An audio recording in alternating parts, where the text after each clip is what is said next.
Yes people, good morning, good afternoon, good evening to all of you. कैसे सब लोग? Hope so आप सब लोग बहुत बढ़िया रहेंगे। मैं बता दूं, मैं भी बहुत अच्छा हूं। तो लास्ट लेक्चर में हमने असेसमेंट प्रोसीजर को रिवाइज किया था। असेसमेंट प्रोसीजर में एक फेसलेस असेसमेंट वाला पार्ट बाकी था, तो आज मैं आपको सिखाने वाला हूं फेसलेस असेसमेंट। तो फेसलेस असेसमेंट से रिलेटेड चीजें हैं जो आपके कॉम्पैक्ट में वॉल्यूम 2 है, उस वॉल्यूम 2 के लास्ट में जो 6 ब्लैक एंड व्हाइट पेजेस दे रखे हैं वो आपको रेफर करने। वहां पे एक सेक्शन दे रखी है 144B, and that 144B section is applicable for your examination. पहले फेसलेस असेसमेंट से रिलेटेड नोटिफिकेशन हुआ करता था, but from 1 April 2021 that notification is not applicable. Now there is a new section that is 144B, and 144B is applicable for your examination. और ICI ने भी अपने material में 144B को कवर किया है, तो मैं आपको सेक्शन 144B पढ़ाने वाला हूं। आप लोगों के पास ये चार्ट दे रखा होगा जो यहां पे दिख रहा है, ऐसा चार्ट आप लोगों के पास में रहेगा, आपने अगर कॉम्पैक्ट रेफर किया है तो। और अगर आपके पास ये चार्ट नहीं है तो कोई बात नहीं, आप एक काम करो, भंवरपुराना.com पे जाओ, वहां पे फ्री रिसोर्सेज में फेसलेस असेसमेंट और फेसलेस अपील से रिलेटेड चार्ट दे रखा है, वहां से डाउनलोड करो, प्रिंट मारो, आपके पास आ जाएगा। तो चलो हम स्टार्ट करते हैं फेसलेस असेसमेंट। सो फेसलेस असेसमेंट स्कीम क्या होता है? All people just pay attention, यहां पे आपका पूरा ध्यान होना चाहिए। तो सबसे पहले मैं बता दूं, इन्होंने क्या किया कि दिल्ली में एक सबसे बड़ा सेंटर बनाया जिसको बोला जाता है national faceless assessment centre. National faceless assessment centre, जिसको पहले बोला जाता था NeAC, that is national e assessment centre. तो मैं इसको बोलता हूं नेक, अभी भी मैं इसको बोलूंगा NeAC, that is national e assessment centre. तो देखो, ये दिल्ली में एक सबसे बड़ा सेंटर बना दिया जिसका नाम है NeAC, that is national faceless assessment centre और नेशनल ई असेसमेंट सेंटर। अब एक बात समझना, नेक के अंडर बहुत सारे रैक है, बहुत सारे रैक है। नाउ रैक का मतलब होता है रीजनल फेसलेस असेसमेंट सेंटर, या पहले इसको बोला जाता था regional E assessment centre, that is called rack. तो मैं इसको बोलूंगा रैक। अब रैक कहां पे है? बहुत सारी जगह पे रैक है, मुंबई में रैक है, कोलकाता में रैक है, अहमदाबाद में ये लोग रैक बना सकते हैं। तो इनको सीबीडीटी को जितने चाहिए उतने वो लोग क्या बना सकते हैं? रैक बना सकते हैं, that is regional faceless assessment centre. अब एक चीज समझना, हर रैक के अंडर, मींस एवरी रैक के अंडर 4 यूनिट रहेगी। One unit is known as the assessment unit, one is verification unit, one is verification unit, one is the technical unit and one is the review unit. Means her rack के under 4 unit रहेगी। one is the assessment unit, one is the verification unit, one is the technical unit, one is the review unit. तो हर rack के under वही, एक तो assessment unit रहेगा तुम्हारा, दूसरा verification unit, technical unit and review unit. assessment unit, verification unit, technical unit and review unit. अब एक चीज समझना, क्वेश्चन ये आता है कि सर एक बात बताओ, ये जो नेशनल ई असेसमेंट सेंटर है या नेशनल फेसलेस असेसमेंट सेंटर है, इसका फंक्शन क्या होता है? ये एक नेशनलाइज्ड बॉडी है जो पूरा फेसलेस असेसमेंट है उसको मैनेज करेगी। उसके अंडर जो होते हैं वो तुम्हारे रैक होते हैं। अब एक बात समझना, जो तुम्हारा ये नैक होता है ना, उसका इंचार्ज कौन रहता है? पीसीसीआईटी, सबसे बड़ा ऑफिसर, या फिर पीडीजीआईटी। पीसीसीआईटी या पीडीजीआईटी है वो इसका इंचार्ज रहता है, उसके अंडर है वो रैक रहेंगे। इन रैक के इंचार्ज कौन रहेंगे? या तो सीसीआईटी या तुम्हारा डीजीआईटी। जो सीसीआईटी डीजीआईटी है वो यहां पे रैक के इंचार्ज रहेंगे। अब एक बात समझना, रैक के अंडर में 4 यूनिट होती है। सबसे पहली यूनिट है वो असेसमेंट यूनिट। आप बोलोगे सर असेसमेंट यूनिट का काम क्या होता है? तो असेसमेंट यूनिट का मेन काम होता है असेसमेंट करना, जो पर्टिकुलर पॉइंट्स है उसको आइडेंटिफाई करना, उसके ऊपर उनको मटेरियल गैदर करवाना, उसके साथ साथ में एनालाइज करना मटेरियल का, और उसके बाद में ड्राफ्ट ऑर्डर पास करना। ये असेसमेंट यूनिट का काम होता है। वेरिफिकेशन यूनिट का काम क्या रहता है? तो वेरिफिकेशन यूनिट का काम होता है इंक्वायरी करना, क्रॉस वेरिफिकेशन करना, बुक्स ऑफ रिकॉर्ड्स को एग्जामिन करना, विटनेसेस को एग्जामिन करना, वो वेरिफिकेशन यूनिट का काम है। उसके बाद में टेक्निकल यूनिट का काम क्या होता है कि अकाउंटेंसी, ट्रांसफर प्राइसिंग, वैल्यूएशन, उस पर टेक्निकल हेल्प करना, या इंफॉर्मेशन टेक्नोलॉजी पे टेक्निकल हेल्प करना, वो टेक्निकल यूनिट का काम है। और रिव्यू यूनिट का काम क्या होता है कि जो ड्राफ्ट ऑर्डर पास होता है उसको रिव्यू करना, जो ड्राफ्ट ऑर्डर पास होता है उसको रिव्यू करना। तो ये जो 4 यूनिट होती है, ये 4 यूनिट के फंक्शन बताए। अब एक बात समझना, ये फेसलेस असेसमेंट चलता कैसे? All people just pay attention, आपका 5 मिनट इधर ध्यान दे दो, इजीली 5 मिनट में ये टॉपिक हो जाएगा। सबसे पहली चीज ये कि या तो ये नेक क्या करेगा पता है? नेक सीधा आपको 143(2) का नोटिस भेजेगा। 143(2) का नोटिस मतलब आपको स्क्रूटनी का नोटिस है, वो स्क्रूटनी का नोटिस कौन भेजेगा? नेक भेजेगा, that is national faceless assessment centre है, वो आपको स्क्रूटनी का नोटिस भेजेगा। या फिर हुआ क्या पता है कि जैसे एओ ने आपको आपने रिटर्न फाइल किया था 139 में, 139 में रिटर्न फाइल किया था, या 142 के रेस्पॉन्स में रिटर्न फाइल किया था, या 148 के रेस्पॉन्स में रिटर्न फाइल किया था। 148 वो तुम्हारा इनकम एस्केपिंग असेसमेंट, उसके रेस्पॉन्स में आपने रिटर्न फाइल किया था और एओ आपको ऑलरेडी स्क्रूटनी का नोटिस सर्व कर चुका है। एओ आपको स्क्रूटनी का नोटिस सर्व कर चुका है, या फिर आपको 142(1) का नोटिस भेजा था रिटर्न फाइल करने के लिए, आपने उसका रिप्लाई नहीं किया करके, ठीक है, या फिर आपको 148 का नोटिस भेजा था और उसका आपने रिप्लाई नहीं किया, फिर डिपार्टमेंट ने 142(1) का नोटिस भेज दिया आपको रिटर्न फाइल करने के लिए। तो इन तीन केसेस में नैक आपको बोल सकता है कि आपका असेसमेंट है वो फेसलेस मैनर में होगा। तो मेरी तरफ देखो, मेरी तरफ देखो, मेरी तरफ देखो, फेसलेस असेसमेंट कब हो सकता है? दो केसेस में, या तो जो नैक है वो नैक ने आपको सीधा स्क्रूटनी नोटिस भेज दिया 143(2) का, नैक ने आपको स्क्रूटनी नोटिस भेज दिया 143(2) का, या फिर हुआ क्या कि जो एओ है उसको आपने रिटर्न फाइल किया था कौन सी सेक्शन में? 139 में, 142(1) में, 148 के रेस्पॉन्स में, और एओ ने आपको ऑलरेडी 143(2) का नोटिस सर्व करवा दिया, या फिर 142(1) का नोटिस आया था आपके पास, आपने उसका रिप्लाई नहीं किया, या 148 का नोटिस आया था आपने उसका रिप्लाई नहीं किया, तो उन्होंने 142(1) का नोटिस एओ ने इशू कर दिया। तो इस केस में नैक आपको बोलेगा, इस केस में नैक आपको बोलेगा कि अब तुम्हारा जो असेसमेंट है वो एओ नहीं करेगा, हम असेसमेंट करेंगे अंडर द फेसलेस मैनर। अब एक चीज समझना, अगर नैक जो है वो नैक ने आपको नोटिस भेजा था, नैक ने आपको अगर नोटिस भेजा था 143(2) का, तो आपको वो रीजन भी देंगे कि क्यों आपका केस है वो स्क्रूटनी के लिए सेलेक्ट हुआ है। 15 डेज के अंदर अंदर आपको कोई रेस्पॉन्स देना है तो आप रेस्पॉन्स दे सकते हो। अब एक चीज समझना, बड़ा सिंपल है और बड़ा इजी सा काम है। ये नैक क्या करेगा, जैसे ही नैक ने नोटिस भेज दिया या नैक ने आपको इंटीमेट किया वो तीन केसेस में कि आपका असेसमेंट है वो फेसलेस मैनर में होगा, तो नैक क्या करेगा, आपका केस है वो किसी भी रैक के अंडर जो असेसमेंट यूनिट रहेगी ना, वो असेसमेंट यूनिट को आपका केस है वो अलोकेट कर देंगे ऑन द ऑटोमेटेड बेसिस। ये तुम्हारा ऑटोमेटेड अलोकेटेड सिस्टम से क्या होगा कि वो केस आपका है वो असेसमेंट यूनिट के पास में चला जाएगा और ये कंप्यूटराइज बेसिस पे जाएगा। इसमें नैक का भी इन्वॉल्व नहीं रहेगा कि कौन से असेसमेंट यूनिट को जा रहा है, कौन सी रैक की असेसमेंट यूनिट को जा रहा है, दे ऑल्सो डोंट नो। तो अब आपका केस है वो मान लो इस असेसमेंट यूनिट के पास में आ गया। अब ऐसा हो सकता है कि ये असेसमेंट यूनिट मुंबई में लोकेटेड है और असेसी दिल्ली का है, या असेसी कानपुर का है और जो असेसमेंट यूनिट है मींस जो रैक है वो कोलकाता वाला है, दैट इज पॉसिबल। अब एक बात समझना, आपका केस है वो इस असेसमेंट यूनिट के पास में आ गया, तो ये असेसमेंट यूनिट अब क्या करेगी, आपके केस को एनालाइज करेगी, वो मटेरियल देखेगी, सब चीजें देखेगी। अब इस असेसमेंट यूनिट को चाहिए कि असेसी से कुछ इंफॉर्मेशन निकालनी है, असेसी से कुछ डॉक्यूमेंटेशन निकालने हैं, या किसी और पर्सन से कुछ इंफॉर्मेशन डॉक्यूमेंटेशन वगैरह मंगवाना है, या इस असेसमेंट यूनिट को क्या करना है पता है, ये जो असेसमेंट यूनिट है इस असेसमेंट यूनिट को किसी पर्टिकुलर पॉइंट पे वेरिफिकेशन करवाना है वेरिफिकेशन यूनिट से, या मान लो टेक्निकल हेल्प चाहिए किसी टेक्निकल यूनिट से, तो क्या ये असेसमेंट यूनिट सीधा असेसी से कांटेक्ट कर सकता है, सीधा असेसी को जाके बोल सकता है ए बाबा तेरा असेसमेंट मेरे पास है, तू मुझे information they they and all? ना बाबा ना।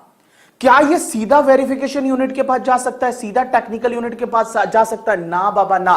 तो अगर मान लो ये तुम्हारा जो असेसमेंट यूनिट है, इस असेसमेंट यूनिट को कुछ भी असेसी से इंफॉर्मेशन डॉक्यूमेंट, किसी और पर्सन से इंफॉर्मेशन डॉक्यूमेंटेशन चाहिए, या फिर वेरिफिकेशन यूनिट से कुछ वेरिफिकेशन करवाना है, या टेक्निकल यूनिट से कोई टेक्निकल हेल्प चाहिए, तो ये रिक्वेस्ट करेगा नैक को, ये रिक्वेस्ट करेगा नैक को, means national faceless assessment centre से रिक्वेस्ट करेगा।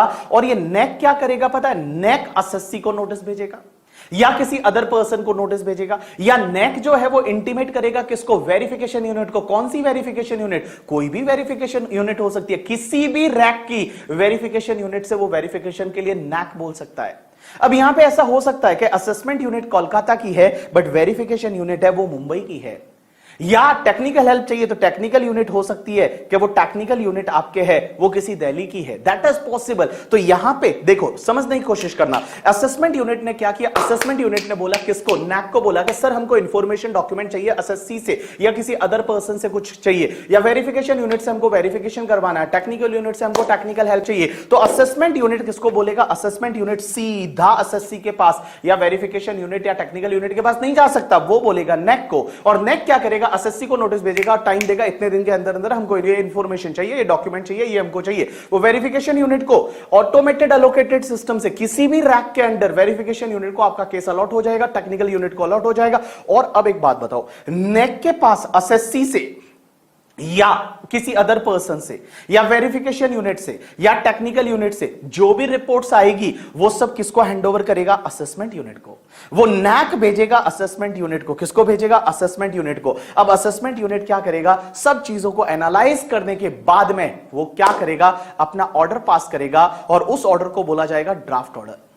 मींस यहां पे असेसमेंट यूनिट है, वो असेसमेंट यूनिट ने ड्राफ्ट ऑर्डर पास किया। अब ड्राफ्ट ऑर्डर कौन सी सेक्शन में पास होगा? 143(3) में होगा। लेकिन एक बात बताओ, अगर मान लो एसएससी ने कोऑपरेट नहीं किया था, मींस एसएससी को जब नैक ने नोटिस भेजा था उसका रिप्लाई नहीं किया, या एसएससी को 142(1) का रिया वाला नोटिस भेजा उसने कंप्लाई नहीं किया, एसएससी को स्पेशल ऑडिट के लिए डायरेक्शन दिया था उसका कंप्लाई नहीं किया, तो उस केस में नैक जो है वो असेसमेंट यूनिट को बोलेगा, एयू को बोलेगा कि तू इसका बैड जजमेंट असेसमेंट करिए, साला रिप्लाई नहीं कर रहा अपने को करके, ठीक है, इसका तू बैड जजमेंट असेसमेंट कर करके, ठीक है। तो यहां पे असेसमेंट यूनिट जो है वो क्या करेगी? बैड जजमेंट असेसमेंट का ड्राफ्ट ऑर्डर पास करके और किसको भेज देगी? नैक को भेज देगी।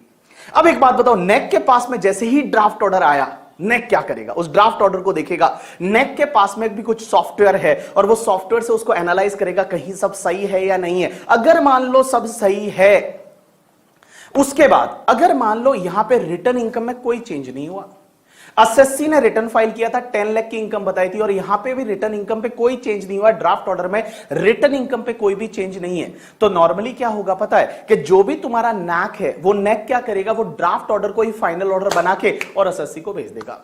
वो ड्राफ्ट ऑर्डर को ही फाइनल ऑर्डर बना के एसएससी को भेज देगा। या फिर कभी कभी उसको लगता है कि इस ऑर्डर में कोई वेरिएशन तो नहीं हुआ, मींस रिटर्न इनकम में कुछ वेरिएशन तो नहीं हुआ, लेकिन अगर नैक को लगता है कि नहीं नहीं एक काम करते हैं, हम इसका रिव्यू करवाना चाहते हैं, तो वो क्या करेंगे पता है? वो किसी भी रिव्यू यूनिट को, किसी भी रैक की रिव्यू यूनिट को वो ऑर्डर भेज देंगे और वो जो रिव्यू यूनिट जो होगी ना, वो रिव्यू यूनिट उस ऑर्डर को क्या करेगी? रिव्यू करेगी कि भैया जो असेसमेंट यूनिट ने ऑर्डर पास किया है क्या उसमें ऑल केस लॉस लिए हैं या नहीं, या उन्होंने कोई चीज डिसअलाउड की है तो उसका रीजनिंग दिया है या नहीं, ऑर्डर स्पीकिंग ऑर्डर है या नहीं। वो सब चीजें रिव्यू करने के बाद दो चीजें हो सकती है, या तो वो रिव्यू यूनिट क्या बोलेगी? नहीं नहीं असेसमेंट यूनिट ने जो किया एकदम सही है, परफेक्ट है, एकदम फैंटास्टिक है, मींस वो ऑर्डर को कॉन्कर कर देंगे। तो जैसे ही कॉन्कर कर देंगे तो वो फाइनल ड्राफ्ट ऑर्डर जो है, मतलब वो रिव्यू यूनिट ने उसको कॉन्कर कर दिया, तो वो कॉन्कर करने के बाद वो जैसे ही नैक को बोलेगा, नैक उसी को फाइनल ऑर्डर बना के और एसएससी को भेज देगा। लेकिन मान लो रिव्यू यूनिट ने यहां पे कुछ सजेशन दिए, रिव्यू यूनिट ने बोला कि नहीं नहीं इसमें तो ऐसा नहीं, ऐसा होना चाहिए, कुछ सजेशन दिए, तो फिर नैक क्या करेगा पता है? उस केस को किसी और असेसमेंट यूनिट को अलोकेट करेगा।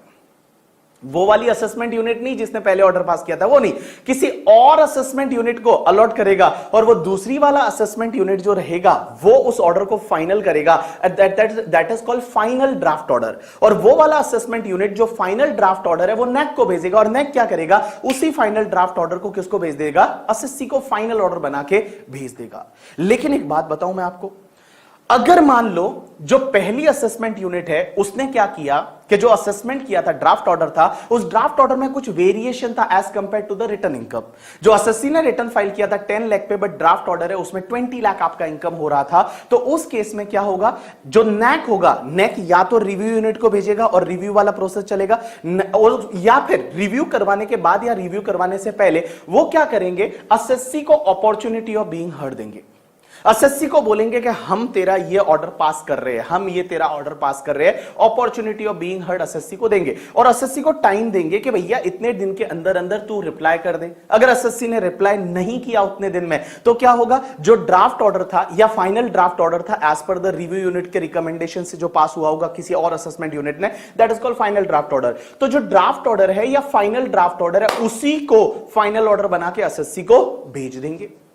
लेकिन एक चीज समझना, अगर एसएससी ने रिप्लाई किया और एसएससी ने बोला कि या जो आप वेरिएशन कर रहे हो इससे मैं सेटिस्फाइड नहीं हूं, एसएससी ने रिप्लाई किया, तो उस केस में एसएससी का जो रिप्लाई है वो नैक क्या करेगा? किसी और थर्ड असेसमेंट यूनिट को देगा, किसी थर्ड असेसमेंट यूनिट को देगा और वो थर्ड असेसमेंट यूनिट जो रहेगी वो क्या करेगी? उसको चेक करने के बाद उसको इनकॉर्पोरेट करेगी अब थर्ड असेसमेंट यूनिट ने और कुछ ज्यादा वेरिएशन कर दिया तो एसएससी को वापस से अपॉर्चुनिटी ऑफ बीइंग हर्ड देनी पड़ेगी। बट मान लो थर्ड असेसमेंट यूनिट जो है उसने ज्यादा वेरिएशन नहीं किया करके, ठीक है, तो उस केस में वो क्या होगा कि जो रिवाइज ड्राफ्ट ऑर्डर है, वो रिवाइज ड्राफ्ट ऑर्डर वो थर्ड असेसमेंट यूनिट जो है वो क्या करेगी, थर्ड असेसमेंट यूनिट जो है वो क्या करेगी, किसको भेजेगी, थर्ड असेसमेंट यूनिट है वो किसको भेजेगी, यहां पे नैक को भेजेगी और नैक जो है वो उस ऑर्डर को फाइनल करेगा। अब एक बात समझना, जो वेरिएशन की वजह से ऑर्डर पास होता है नैक का, नेक देखेगा कि एसएससी कहीं एलिजिबल एसएससी तो नहीं है, वो तुम्हारा 144C याद है, डिस्प्यूट रेजोल्यूशन पैनल,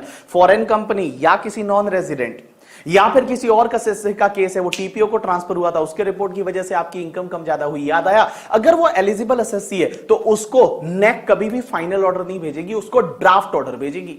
और नेक ने जैसे ही ड्राफ्ट ऑर्डर भेजा, नेक क्या करेगी, 30 डेज का वेट करेगी। 30 डेज के अंदर मान लो उसका एक्सेप्टेंस आ जाता है या कुछ भी नहीं होता करके, ठीक है, तो जिस मंथ में उसने एक्सेप्टेंस दिया या कुछ नहीं दिया, उस मंथ के एंड से नेक है वो फाइनल ऑर्डर बना के उसको भेज देगी। लेकिन मान लो यहां पे एसएससी ने ऑब्जेक्शन किया किसको, डीआरपी को, तो डीआरपी के जो डायरेक्शन आएंगे वो डायरेक्शन को फॉलो करते हुए नेक क्या करेगी, किसी और असेसमेंट यूनिट को वो डायरेक्शन देके और उसके अकॉर्डिंग फाइनल ऑर्डर है वो पास हो जाएगा और वो फाइनल ऑर्डर है फिर वो एसएससी को भेजा जाएगा जब डायरेक्शन मिल गए उस मंथ के एंड से 1 मंथ के अंदर अंदर। So this is the basically process of the faceless assessment, this is the process of the faceless assessment. यहां पे जो दे रखा है उसको एज इट इज आप एक बार इसको रीड कर लोगे, जो मैंने समझाया वो आपको सब समझ में आ जाएगा। अब एक और चीज समझना, यहां पे जो भी तुम्हारा कम्युनिकेशन होगा वो कम्युनिकेशन जो है सब इलेक्ट्रॉनिक मोड में होगा, कोई भी पोस्ट कार्ड नहीं, कोई भी जाके नहीं बोल सकता, इलेक्ट्रॉनिक मोड में होगा करके, ठीक है। अब एक बात समझना, जो भी पीसीसीआईटी रहता है, जो सबसे बड़ा ऑफिसर, या डीजीआईटी जो इंचार्ज रहता है नेक का, उसको अगर कभी भी लगता है कि आपका केस है वो एओ को ट्रांसफर करना चाहिए, जो फिजिकल फॉर्म में वो असेसमेंट करे, तो वो जब चाहे आपका केस है वो किसी भी एओ को ट्रांसफर कर सकता है किसी भी स्टेज पे करके, ठीक है। पर्सनल हियरिंग यहां पे अलाउ नहीं है, यहां पे पर्सनल हियरिंग है वो अलाउ नहीं है। लेकिन एक बात बताओ, कभी कभी अगर आपको लगता है कि नहीं यार हमको जो रिप्लाई करना है, हमको ओरल सबमिशन देना है, मींस हमको जो है वो वीडियो कॉन्फ्रेंसिंग के थ्रू ओरल सबमिशन देना है, तो किसी भी रैक का जो इंचार्ज रहता है, सीसीआईटी या डीजीआईटी, वो आपको परमिशन दे सकता है और आपको ओरल सबमिशन दिला सकता है। ओरल सबमिशन का मतलब यहां पे वीडियो कॉन्फ्रेंसिंग से होगा, यहां ओरल सबमिशन का मतलब होता है हमेशा वीडियो कॉन्फ्रेंसिंग से होगा। अब एक और चीज समझना सर, क्वेश्चन ये आता है कि सर जो असेसमेंट यूनिट है या वेरिफिकेशन यूनिट है या टेक्निकल यूनिट है या रिव्यू यूनिट है, उसमें कौन से लोग रहेंगे, तो उसमें ऑफिसर कौन रहेंगे पता है, जो असेसिंग ऑफिसर रहते थे। असेसिंग ऑफिसर कौन रहता है, एडिशनल सीआईटी या जॉइंट कमिश्नर या तुम्हारा एडिशनल डीआईटी या जॉइंट डायरेक्टर वो रहेंगे, या तुम्हारा असिस्टेंट कमिश्नर, असिस्टेंट डायरेक्टर, या तुम्हारा डेप्यूटी डायरेक्टर या डेप्यूटी कमिश्नर वो रहेंगे, as well as the ITO है वो रहेगा। और उसके अलावा कोई और भी स्टाफ को यहां पे हायर कर सकता है, तो अगर सीबीडीटी को लगता है तो किसी और स्टाफ को भी हायर कर सकते हैं। So this is the process, आपको याद रखना। एग्जाम के लिए मैं आपको बताऊं, ये जो चार्ट है इस चार्ट को आपको याद रखना है बस, इसके अलावा आपको कुछ भी याद रखने की जरूरत नहीं। ये चार्ट है, चार्ट को याद रखोगे आपको फेसलेस असेसमेंट सेक्शन 144B है वो आपको याद हो जाएगा। सो थैंक्स अ लॉट पीपल, यहां पे फेसलेस असेसमेंट आपका कंप्लीट हो जाता है। अब अपन कुछ नए टॉपिक पे चलते हैं और उसको रिवाइज करते हैं, that is appeal and revision.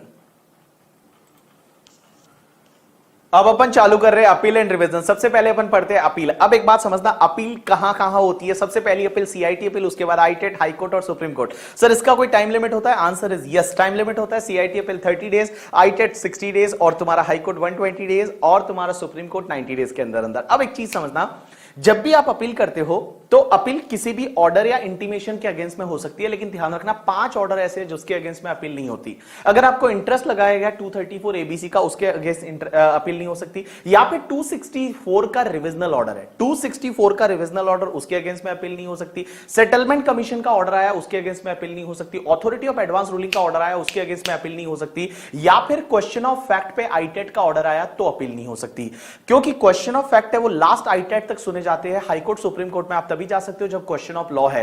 Question ही आता है क्वेश्चन ऑफ लॉ और क्वेश्चन ऑफ फैक्ट में क्या फर्क पड़ता है, क्या फर्क होता है। जैसे आपने कोई भी परचेज का बिल डाला, वो परचेज का बिल बोगस है या ट्रू है, ये देखना क्या है, क्वेश्चन ऑफ फैक्ट या question of law. Right answer is question of fact. लेकिन अगर मान लो आपने कोई रोड कंस्ट्रक्ट करवाई है किसी फैक्ट्री में, वो रोड कंस्ट्रक्शन का खर्चा है, वो कैपिटल एक्सपेंडिचर है या रेवेन्यू एक्सपेंडिचर, ये क्या है, क्वेश्चन ऑफ लॉ है। तो क्वेश्चन ऑफ लॉ है तो आप हाई कोर्ट, सुप्रीम कोर्ट जा सकते हो। क्वेश्चन ऑफ फैक्ट पे लास्ट फैक्ट फाइंडिंग अथॉरिटीज आईटेट। तो मैंने क्या बोला, 5 ऑर्डर कैसे होते हैं जिसके अगेंस्ट अपील नहीं होती? इंटरेस्ट अंडर सेक्शन 234 एबीसी का ऑर्डर अगर है, या फिर आपका 264 का रिविजनल ऑर्डर है, या फिर आपका तुम्हारा अथॉरिटी ऑफ एडवांस रूलिंग का ऑर्डर है, सेटलमेंट कमीशन का ऑर्डर और क्वेश्चन ऑफ फैक्ट पे आईटेट का ऑर्डर। सबसे पहली अपील अपन बात करते हैं, that is the CIT appeal. Sir CIT appeal कौन करता है? एसएससी करता है। सर सीआईटी अपील कौन से ऑर्डर के अगेंस्ट में की जा सकती है? तो कोई भी असेसमेंट ऑर्डर पास किया है एओ ने उसके अगेंस्ट में, या फिर कोई तुम्हारा रेक्टिफाइड ऑर्डर अंडर सेक्शन 154 एओ ने पास किया उसके अगेंस्ट में, या फिर इंटीमेशन 143(1) या टीडीएस टीसीएस इंटीमेशन है उसके अगेंस्ट में, या कोई भी एओ लेवल के बंदे ने ऑर्डर पास किया उसके अगेंस्ट में आप अपील में कहां पे जाओगे?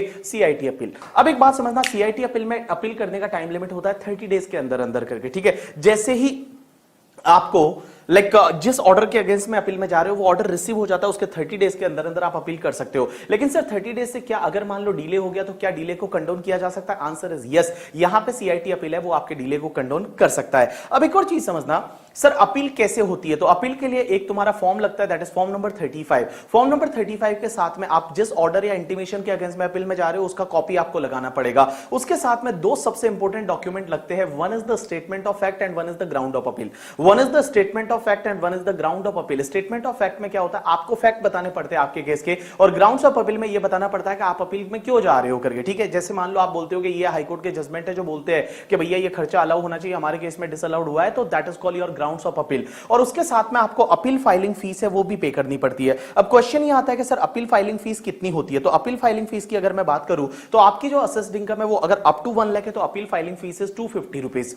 अगर 1 लाख से 2 लाख तक है तो 500, और 2 लाख से ज्यादा है तो 1000 रुपीज। लेकिन अपील जो है वो अगर मान लो असेस्ड इनकम से रिलेटेड नहीं है तो आपका 250 का फीस रहेगा। मींस अप टू 1 लाख तक का फीस है, अप टू 1 लाख तक का असेस्ड इनकम है तो उस केस में 250 रुपीज। 1 लाख से ज्यादा है, अप टू तुम्हारा 2 लाख तक है तो उस केस में 500 रुपीज, और अगर 2 लाख से ज्यादा है तो 1000 रुपीज है वो फीस लगेगा। लेकिन अपील है वो अगर आपकी असेस्ड इनकम से रिलेटेड नहीं है तो उस केस में 250 का फीस लगेगा। अब एक चीज समझना, ये फीस आपको पे करनी पड़ेगी, उसके बाद में आप अपील में जा सकते हो। और जब भी आप अपील में जाते हो ना गाइस, तो ये पूरा सेट आपको फाइल करना पड़ता है। आजकल तो ऑनलाइन अपील होती है, पहले ऑफलाइन होती थी तो आपको 2 कॉपीज वहां पे देके आना पड़ता था। इस पूरे सेट को बोला जाता है मेमोरेंडम ऑफ अपील। क्या बोला जाता है? Memorandum of appeal. अब एक और चीज समझना सर, क्वेश्चन ही आता है, हमने अपील फाइल कर दी, सीआईटी अपील अपना अपील का जो ऑर्डर पास करेगा जजमेंट का, वो कब तक करेगा? तो जजमेंट का ऑर्डर वो पास करेगा with in 1 year from the end of the financial year in which appeal was filed, but wherever possible. 1 year from the end of the financial year in which appeal was filed, but wherever possible. Means यहां पे जो तुम्हारा file जो solve करने का जो time limit है appeal को, ये एडवाइजरी टाइम लिमिट है 1 ईयर का। सो 1 ईयर का एडवाइजरी टाइम लिमिट है। इसका मतलब ये हुआ कि 2 साल 3 साल 4 साल बाद भी सीआईटी अपील अपना जजमेंट दे सकता है, कोई दिक्कत नहीं है। उसके बाद में क्वेश्चन ये आता है कि सर जब भी हम अपील करते हैं, जब भी आप अपील करते हो तो आपकी अपील जो है वो एडमिट सीआईटी अपील तभी करेगा जब आपने एटलीस्ट अपना रिटर्न इनकम के हिसाब से टैक्स भर दिया है। आपने जो रिटर्न फाइल किया था और रिटर्न फाइल किया था तो रिटर्न इनकम पे जो टैक्स आता था एटलीस्ट वो टैक्स भर दिया है। या अगर आपने रिटर्न ही फाइल नहीं किया था तो आपको जो एडवांस टैक्स आपका बनता है एटलीस्ट उतना टैक्स भरना चाहिए, तभी आपकी सीआईटी अपील है वो अपील एडमिट करता है। बट अगर मान लो एडवांस टैक्स आपने जितना आता है उतना नहीं भरा है एडवांस टैक्स, तो भी बहुत बार अगर आप रिक्वेस्ट करते हो तो सीआईटी अपील है वो आपकी अपील को एडमिट कर सकता है। अब एक चीज समझना सर, जैसे असेसमेंट ऑर्डर आया था और असेसमेंट ऑर्डर की वजह से क्या हुआ था, असेसमेंट ऑर्डर आया था उसकी वजह से आपकी डिमांड निकल गई है, क्योंकि असेसमेंट ऑर्डर में कुछ चीजें डिसअलाउड हुई, आपकी डिमांड आई। अब डिमांड जैसे ही आपको डिमांड नोटिस मिलता है अंडर सेक्शन 156,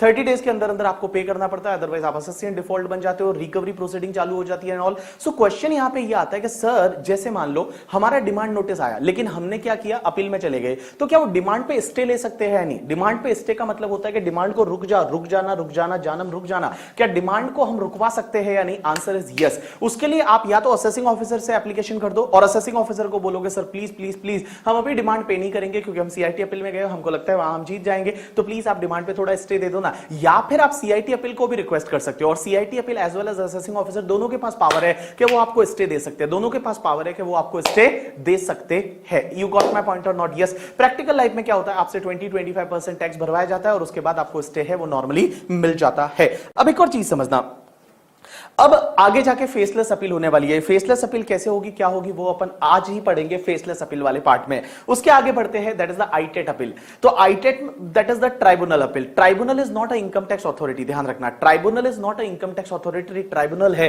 वो एक अलग अथॉरिटी है, ये इनकम टैक्स अथॉरिटी नहीं है। अब एक चीज समझना, सीआईटी अपील हमेशा एक ही बंदा होता है जो जजमेंट देता है, लेकिन आईटेट में क्या होता है, पैनल ऑफ जजेस होते हैं, वहां पे पैनल बैठता है। पैनल ऑफ जजेस में मींस आपका 2 है, 3 है, 4 है, 5 है, वैसे मतलब जजेस रहते हैं। अब एक चीज समझना, नॉर्मली क्या होता है, हर जजमेंट 2 जज देते हैं, that is called divisional bench. एक होता है अकाउंटेंट मेंबर और एक होता है तुम्हारा जुडिशियल मेंबर। लेकिन एक चीज समझना, कभी कभी क्या होता है, जो केस बहुत छोटा होता है जिसमें तुम्हारा असेस्ड इनकम जो है वो तुम्हारा अप टू 50 लाख है, अगर तुम्हारा जो इनकम है वो अप टू 50 लाख है, तो वहां पे सिंगल मेंबर बेंच मतलब एक जज है वो भी जजमेंट दे सकता है। लेकिन बहुत बार क्या होता है, कोई क्रूशियल मैटर होते हैं तो वहां स्पेशल बेंच बनाई जाती है। स्पेशल बेंच का मतलब होता है जिस बेंच में 3, 5, 7, 9, 11 जजेस होते हैं, उस बेंच को बोला जाता है स्पेशल बेंच। अब एक चीज समझना, आईटेट में जब आपको अपील में जाना है तो आईटेट में अपील में कितने दिन में जा सकते हो, जो ऑर्डर आया उसके 60 डेज के अंदर अंदर आपको आईटेट में अपील फाइल करनी पड़ती है। अब एक बात समझो, जैसे ही आप आईटेट में अपील में जाओगे, सो क्वेश्चन यहां पे यह आता है कि आईटेट में आप अपील में गए, 60 डेज में नहीं जा पाए, क्या वहां डिले कंडोन हो सकता है? आंसर इज यस, आपका डिले कंडोन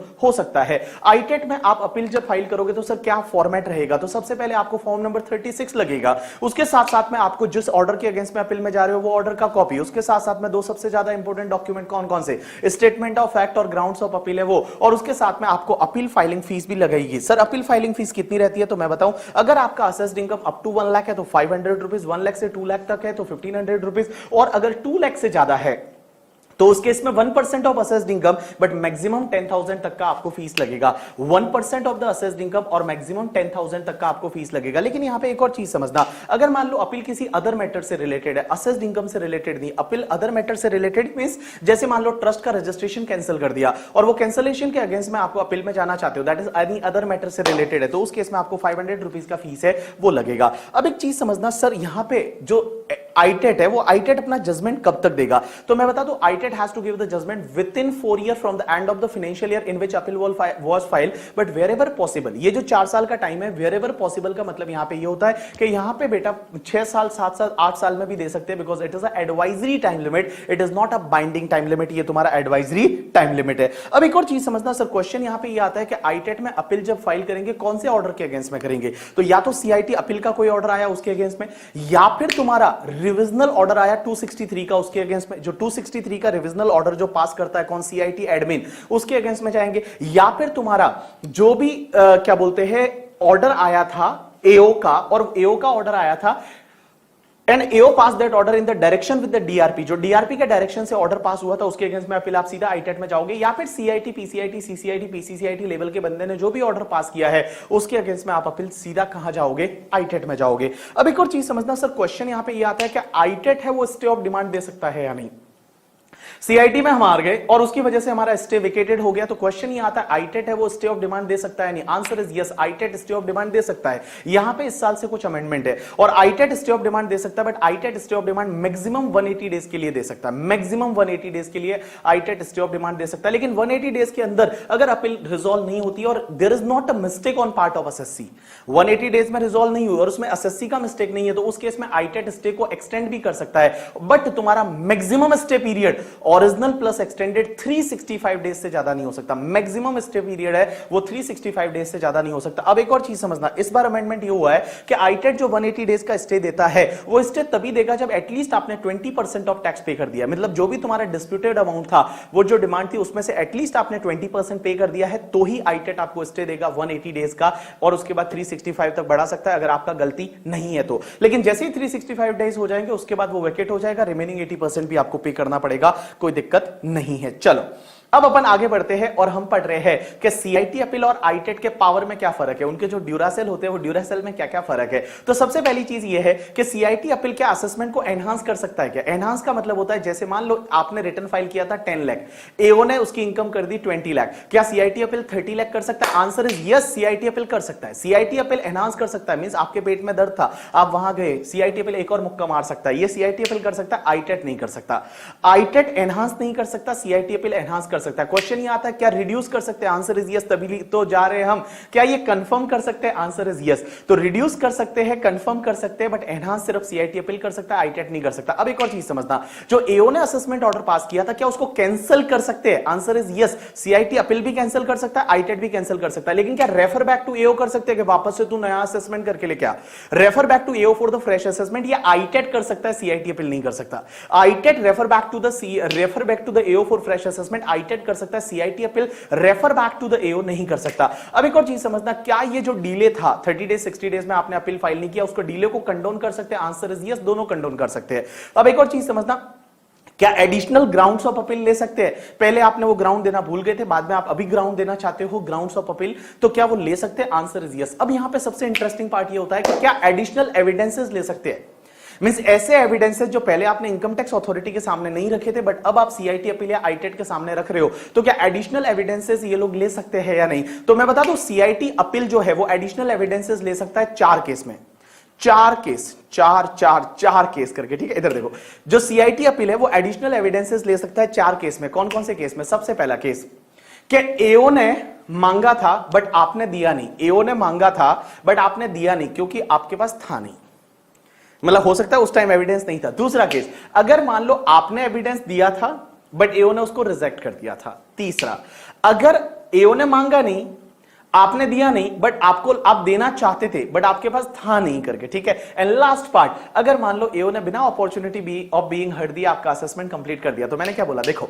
यहां पे सीआईटी अपील एडिशनल एविडेंसेस ले सकता है 4 केस में। कौन कौन से? आपने दिया था, उसने लिया नहीं। दूसरा, उसने मांगा था, आपने दिया नहीं क्योंकि आपके पास था नहीं। तीसरा, उसने मांगा नहीं बट आपने दिया भी नहीं क्योंकि आपके पास था नहीं, या बिना अपॉर्चुनिटी दिए असेसमेंट कंप्लीट कर दिया। तो ये 4 केसेस में यहां पे सीआईटी अपील आपसे एडिशनल एविडेंसेस है वो एडमिट कर सकता है। कौन कौन से 4 केस, वापस बोल रहा हूं करके, ठीक है। मतलब you submitted the evidence but income tax department rejected that. Second, they have not, मतलब they demanded that but you could not submit due to some sufficient cause. They have not demanded, you also not submitted but due to some sufficient cause or without opportunity of being heard they completed the assessment. तो ये 4 case में आपका additional evidence है वो CIT appeal ले सकता है। आईटेट additional evidences 2 case में ले सकता है। पहला, अगर उसको लगता है कि आपको जो असेसमेंट कंप्लीट किया वो बिना अपॉर्चुनिटी ऑफ बीइंग हर्ड दिए किया था, सफिशिएंट अपॉर्चुनिटी नहीं दी थी आपको। और दूसरा, उनको आईटेट को लगता है कि नहीं यार ये एविडेंस बहुत जरूरी है असेसमेंट कंप्लीशन के लिए, तो उस केस में वो आपका एडिशनल एविडेंसेस है वो ले सकता है। अब एक और चीज समझना, क्या ये अपने ऑर्डर को रेक्टिफाई कर सकते हैं? क्या पहले जो ऑर्डर पास किया था उसमें कुछ मिस्टेक हो गई, मिस्टेक अपेरेंट ऑन रिकॉर्ड वगैरह है, तो क्या रेक्टिफिकेशन हो सकता है? CIT appeal income tax authority होती है, रेक्टिफिकेशन 154 में होगा, that is 4 year from the end of the financial year in which order containing mistake was passed. लेकिन आईटेट है वो रेक्टिफिकेशन कर सकता है अंडर सेक्शन 254। आईटेट है वो 254 में रेक्टिफिकेशन कर सकता है, और आईटेट का रेक्टिफिकेशन का टाइम लिमिट ध्यान रखना एग्जाम में आ सकता है, और टाइम लिमिट है 6 month from the end of the month in which original order was passed, means ITET can rectify their order within 6 months from the end of the month in which original order was passed. अब एक और चीज समझना, क्या ये अपने order को review कर सकते हैं? डीआरएस, धोनी रिव्यू सिस्टम, क्या ये अपने ऑर्डर को रिव्यू कर सकते हैं? रिव्यू का मतलब होता है पहले कुछ और जजमेंट दे दिया, अब उनको लगता है नहीं नहीं यार दूसरा जजमेंट दे देते। Is it like that? Answer is no. Review का पावर किसी के पास नहीं है, रिव्यू का पावर सिर्फ सुप्रीम कोर्ट के पास है और हाई कोर्ट के पास है as per the Meghalaya steel का जजमेंट। जो मेघालय स्टील का जजमेंट सुप्रीम कोर्ट का है वो बोलता है हाई कोर्ट के पास भी रिव्यू का पावर है, सिर्फ हाई कोर्ट और सुप्रीम कोर्ट है वो अपने ऑर्डर को रिव्यू कर सकता है, इसके अलावा कोई भी अपने ऑर्डर को रिव्यू है वो नहीं कर सकता। अब क्वेश्चन ये आता है क्या ये स्टे ग्रांट कर सकते हैं डिमांड पे? Answer is yes. CIT appeal भी कर सकता है, आईटेट भी कर सकता है, बट आईटेट का टाइम लिमिट वो तुम्हारा 180 डेज 365 डेज रहेगा। क्या ये अपील को रिजेक्ट कर सकते हैं? Answer is yes. दोनों को लगता है टाइम में नहीं है तो उस केस में ये रिजेक्ट कर सकते हैं। उसके बाद में क्या ये फर्दर इंक्वायरी कर सकते हैं? Answer is yes. दोनों को लगता है तो ये फर्दर इंक्वायरी कर सकते हैं, कोई डाउट नहीं है। अब एक और चीज समझना, क्या ये आगे वाले को कॉस्ट दिला सकते हैं? बहुत बार जो फर्जी अपील होती है, ठीक है, जो तुम्हारी फ्रिवोलियस अपील होती है, उस केस में क्या आगे वाले को कॉस्ट दिलाना, क्या आगे वाले को पैसा दिलाना, आप उसको परेशान कर रहे थे तो दूसरी पार्टी को कॉस्ट दिलाना, क्या ऐसा कर सकते हैं? आंसर इज यस, कर सकते हैं। अब एक चीज समझना, आईटेट में जब अपील करते हो ना तो एक ऑप्शन आता है दैट इज द मोको। मोको का मतलब होता है मेमोरेंडम ऑफ क्रॉस ऑब्जेक्शन। जैसे ही अपील डिपार्टमेंट ने की तो एसएससी के पास में ऑप्शन है कि एसएससी को जिस दिन इंटीमेशन मिलता है, जिस दिन उसको नोटिस मिलता है कि आपके अगेंस्ट में आईटेट में अपील गई है, उस दिन से 30 डेज के अंदर अंदर अगर वो चाहे तो फॉर्म नंबर 36A में memorandum of cross objection file कर सकता है। उसके लिए कोई भी फीस नहीं है, memorandum of cross objection file कर सकता है। या फिर एसएससी ने आईटेट गया है तो डिपार्टमेंट के पास पावर है कि memorandum of cross objection file कर सकता है। मेमोरेंडम ऑफ क्रॉस ऑब्जेक्शन क्या होता है? बेसिकली आप ये बताना चाहते हो कि वो जो अपील आई है that appeal is not a sustainable, it should not be a sustainable appeal, it is not a right appeal. तो आपको अगर कुछ रोना है तो उसमें रो सकते हो, किसमें? मौकों में। That is called memorandum of cross objection. अब उसके बाद में हम आगे चलते हैं। सर अपील जो तुम्हारी क्या बोलते हैं, अब ये जो आईटेट में अपील होती है ना, आईटेट में अपील कौन करता है? डिपार्टमेंट करता है। अब ये आईटेट में जो अपील कब करनी है, कैसे करनी है, क्या होता है, ये डिसाइड पहले कैसे होता था कि पहले डिसाइड होता था कि भाई मुंबई की आईटेट में अपील कब होगी? जब मुंबई वाले डिसाइड करेंगे, मींस मुंबई के कमिश्नर वगैरह है वो डिसाइड करते थे कि हमको आईटेट में जाना है या नहीं। अगर चेन्नई का केस है तो चेन्नई वाले डिसाइड करते थे चेन्नई आईटेट में जाना है या नहीं। आगे जाके ये भी फेसलेस होगा और ये क्या होगा, पूरे इंडिया लेवल पे डिसाइड होगा। पूरे इंडिया लेवल पे सीआईटी के जजमेंट देखे जाएंगे और वो देखेंगे हमको आईटेट में जाना है या नहीं। और अगले साल से जो आईटेट है वो भी तुम्हारा फेसलेस हो गया है। चलो उसके बाद चलते हैं हाईकोर्ट और सुप्रीम कोर्ट अपील। सबसे पहले हाईकोर्ट अपील। सो हाईकोर्ट में कौन जा सकता है? अगर क्वेश्चन ऑफ लॉ है और आईटेट का ऑर्डर आया, आप हाईकोर्ट में जा सकते हो 120 डेज के अंदर अंदर। हाईकोर्ट क्या करेगा? क्वेश्चन को फ्रेम करेगा और उसके बाद क्वेश्चन ऑफ लॉ पे ही हाईकोर्ट जजमेंट दे सकता है। बाकी सब फॉर्म प्रोसीजर वगैरह है वो 1908 सिविल प्रोसीजर कोड वाला है उसमें दे रखा है, यहां पे नहीं दे रखा करके, ठीक है। और सुप्रीम कोर्ट में जैसे ही हाईकोर्ट का ऑर्डर आ जाता है और हाईकोर्ट लिख के देता है कि ये अपील जो है वो सुप्रीम कोर्ट में जा सकती है, तो उस केस में आप सुप्रीम कोर्ट में जा सकते हो। सुप्रीम कोर्ट में 90 डेज के अंदर अंदर आपको जाना पड़ेगा और यहां पे भी प्रोसीजर वगैरह है वो सब तुम्हारा कहां पे? सिविल प्रोसीजर कोड 1908 में दे रखा है। Yes people, now we are going to start with the revision under section 263 and 264. So sir 263 264 का रिवीजन कैसे होता है, कौन करता है? All people just pay attention. एक बार इधर देखो, समझने की कोशिश करना। तो देखो अपने इनकम टैक्स डिपार्टमेंट में असेसिंग ऑफिसर कौन होता है? असेसिंग ऑफिसर होता है या तो जेसी जॉइंट कमिश्नर या फिर तुम्हारा एसीडीसी और या फिर तुम्हारा आईटीओ। ये जो लोग हैं वो असेसिंग ऑफिसर होते हैं। अब एक बात बताऊं, इनके जो बॉस होते हैं वो बॉस कौन होते हैं? या तो सीआईटी या फिर पीसीआईटी, ये बॉस होते हैं। तो ये सीआईटी और पीसीआईटी होते हैं, ये रिवीजन करते हैं अंडर सेक्शन 263 और 264। तो 263 264 का रिवीजन कौन कर सकता है? ये सीआईटी या पीसीआईटी कर सकते हैं। लेकिन निर्मला सीतारमण जी ने इस बार अमेंडमेंट किया और 1 नवंबर 2020 से यहां पे सीआईटी पीसीआईटी के साथ साथ में बेटा यहां पे जो सीसीआईटी और पीसीसीआईटी है वो भी रिवीजन कर सकते हैं। इस सेक्शन में इन्होंने यहां पे और एक चीज ऐड की, दैट इज द आपका जो सीसीआईटी है और पीसीसीआईटी है वो भी अब रिवीजन कर सकते हैं। तो all people just pay attention. मैं सबसे पहले आपको सिखाने वाला हूं that is revision under section 263। सो 263 का रिवीजन कब होता है, कैसे होता है, समझने की कोशिश करना। तो all people just pay attention. मान लो ये असेसिंग ऑफिसर है और इन असेसिंग ऑफिसर ने कोई ऑर्डर पास किया और वो ऑर्डर पास किया। ऑर्डर पास होने के बाद ऑब्वियसली जो इनके बॉस लोग होते हैं, बॉस लोग कौन यहां पे? CIT PCIT CCIT PCCIT. वो लोग क्या करते हैं? फाइल को चेक करते हैं, रिकॉर्ड को चेक करते हैं। और जब वो रिकॉर्ड को चेक कर रहे थे, फाइल को चेक कर रहे थे और उसको देख के लगता है कि जो एओ ने ऑर्डर पास किया है वो एरोनियस है। Whatever order pass by this assessing officer is erroneous and it is prejudicial to the interest of revenue, means department के लिए हार्मफुल है। डिपार्टमेंट के लिए हार्मफुल है तो यहां पे ये सीआईटी इनके पास में, ये जो बॉस लोग हैं, इन बॉस लोग के पास में ये पावर है कि उस ऑर्डर को या तो क्या कर सकते हैं पता है? कैंसिल करके और वापस refer back to AO for the fresh assessment कर सकते हैं अंडर सेक्शन 263, या फिर खुद भी वो लोग ऑर्डर पास कर सकते हैं रिविजनल ऑर्डर। तो रिविजनल ऑर्डर पास करके खुद रिवाइज कर सकते हैं या रिविजनल ऑर्डर पास करके refer back to AO for the fresh assessment, ऐसा ये लोग कर सकते हैं। और ये कब करेंगे? When that order is prejudicial to the interest of department, तब 263 का रिवीजन होता है। लेकिन क्वेश्चन यह होता है कि सर 263 का रिवीजन कब तक हो सकता है?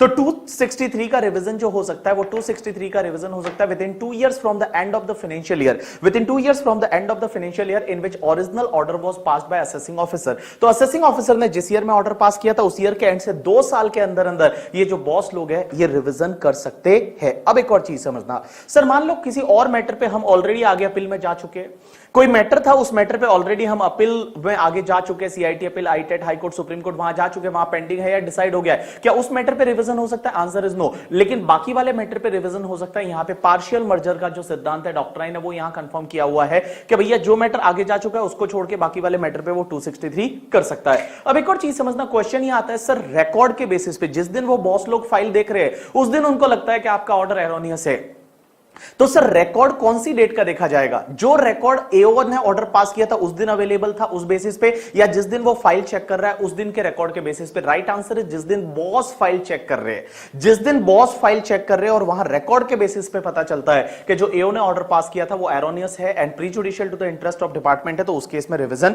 हो सकता है। अब एक चीज समझना, 4 केसेस ऐसे हैं जब आपका ऑर्डर जो पास किया एओ ने वो डीम टू बी एरोनियस माना जाएगा। कौन कौन से केसेस में? सबसे पहला, अगर एओ ने ऑर्डर पास कर दिया without making inquiry and verification, जो एओ को करनी चाहिए थी, मींस कुछ इंक्वायरी वेरिफिकेशन जो नेसेसरी होती है करना वो किए बिना अगर एओ ने ऑर्डर पास कर दिया, या फिर मान लो एओ ने क्या किया कि आपको कुछ क्लेम अलाउ कर दिया, मींस कुछ खर्चा अलाउ कर दिया without checking the claim, means उन्होंने इंक्वायरी किया ही नहीं क्लेम के बारे में और आपको कोई डिडक्शन दे दिया। तीसरा, अगर एओ ने ऑर्डर पास कर दिया लेकिन विदाउट फॉलोइंग द डायरेक्शन और इंस्ट्रक्शन ऑफ द सीबीडीटी, जो सीबीडीटी के डायरेक्शन इंस्ट्रक्शन होते हैं उसको फॉलो किए बिना एओ ने ऑर्डर पास कर दिया, या फिर एओ ने ऑर्डर पास कर दिया हाई कोर्ट जो जुरिस्डिक्शनल हाई कोर्ट है या सुप्रीम कोर्ट का जो जजमेंट है उसको फॉलो किया ही नहीं, वो जजमेंट था वो prejudicial to the interest of SSC था, मींस एसएससी के लिए हार्मफुल जजमेंट था, बट उस हार्मफुल जजमेंट एसएससी के लिए जो था उसको फॉलो ही नहीं किया एओ ने और असेसमेंट ऑर्डर पास कर दिया। तो ये 4 केस में क्या होगा पता है कि जो ऑर्डर पास किया है एओ ने वो डीम टू बी एरोनियस माना जाएगा और इस केस में रिवीजन अंडर सेक्शन 263 हो सकता है। तो देखो बेटा,